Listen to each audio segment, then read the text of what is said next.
After sitting on the stake for more than half an hour, Jin Feng had to accept the reality. He crossed from the modern 21st century. It has crossed into a backward feudal society. God, are you targeting me? Jin Feng looked up at the sky and sighed with a wry smile. In his previous life, Jin Feng came from a poor mountain village, worked hard, was admitted to university, and then worked part-time, studied for bachelor's, master's and doctoral degrees, and became a senior migrant worker after graduation. Senior mechanical engineer with an annual salary of millions. Such an experience can be described as very inspiring, and Jin Feng himself believes that he is a winner in life. But I never expected that after only a few days of work, I had an accident because of continuous overtime and lack of concentration, and I gloriously joined the army of traversers, came to this dynasty called Dukkang, and attached myself to a small blacksmith. Is everyone named Jin Feng so miserable? Yes, the blacksmith he possessed, also called Jin Feng, is worse than him. As soon as he was born, he fled with his parents to escape the war, and then finally escaped to this small mountain village called Xiawen, and just after he stabilized, his mother fell ill and died. The old blacksmith knew that there was a way out only by studying, so he tightened his belt and sent Xiao Jinfeng to the academy to study, hoping that one day he could gain fame and get ahead. It's a pity that this Jinfeng is really not the material for reading. He has studied hard for 10 years, and he can't even get a show. Last year, the old blacksmith fell ill and died, and the little money left behind was also emptied by Jinfeng. For the past half a month, I have only eaten one porridge a day, and I was so hungry that I was dizzy and hit a pillar. This collision knocked Jinfeng in the 21st century into the Dukkang dynasty. Brother Jin, the county government's family delivery team is almost here, and the village chief tells you to hurry up and go to the village entrance. A 12 or 13-year-old boy shouted at the door, regardless of whether Jinfeng heard it or not, and ran away again, sending off the family. Relevant information flashed through Jin Feng's mind.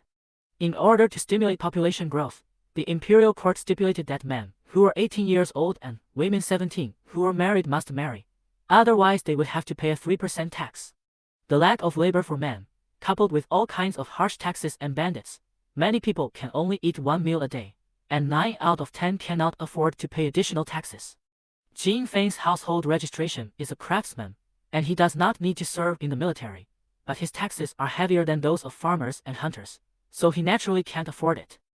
When the marriage age is reached, when the county government comes to collect taxes at the beginning of the year, it can only report that it will be married this year. He already has a reputation for being idle in Xiawen, and if he is going to starve to death in the future, who will marry his daughter to him? But it doesn't matter. There are not many others in the Kang dynasty, but there are many girls to be married. In late spring and late autumn, the county government organizes 2 send-off teams to send unmarried girls of appropriate age to villages and towns to be selected by the man.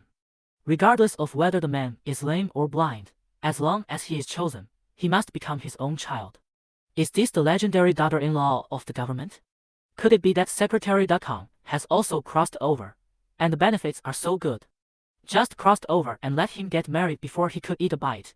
Jin Feng was a little uncomfortable, and complained silently in his heart. I don't have any expectations for the next family team.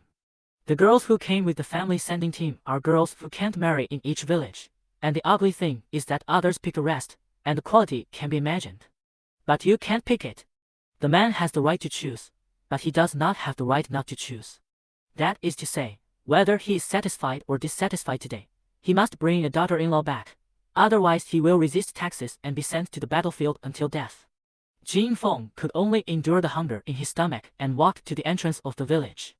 On the platform on the north side of the road, there were 3 young people, 1 camel, 1 cripple, and the remaining one was not a good person at first glance, although his limbs were sound, but his face was obscene and flowing. Like Jin Feng, they all belonged to the people in the village who would rather let their daughters try their luck in the election of relatives than get married. Look, Jin Feng is here, and the 4 King Kongs have been gathered. When a child saw Jin Feng coming, he jumped and shouted, "Don't talk nonsense." The child's mother quickly covered the child's mouth. The camel and cripple who can't do heavy work, the splashy skin who likes to tease the big girl and the little daughter-in-law, plus a pedantic and incompetent Jin Feng, is called the 4 King Kongs by the children in the village.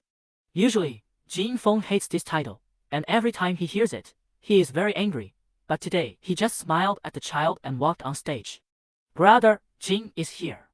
Camels and cripples greeted each other with a smile. Splashy snorted disdainfully, tiptoeing to look at the path at the entrance of the village.